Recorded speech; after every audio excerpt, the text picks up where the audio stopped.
Hi అండి. బొంబాయి రవ్వ ఉప్మా చాలామందికి ఇష్టం ఉండదండి, కానీ ఈ విధంగా చేస్తే ఎవరైనా తింటారనమాట. సో కొత్తగా ఉంటుంది.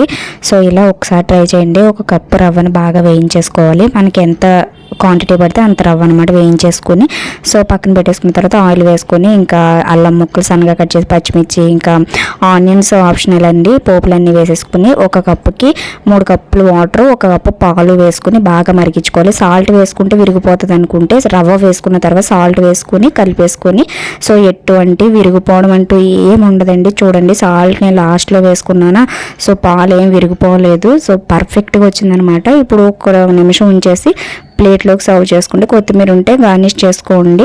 సో ఇలా వేడిగా ప్లేట్లో సర్వ్ చేసుకుంటే చాలా బాగుంటుంది. పాల్లో సాల్ట్ వేస్తే విరిగిపోవద్దు అన్న ప్రాబ్లమే ఉండదండి. చాలా చాలా ఈజీ అండ్ టేస్ట్ కూడా ఈ విధంగా ట్రై చేయండి. తినని వాళ్ళు కూడా తింటారనమాట.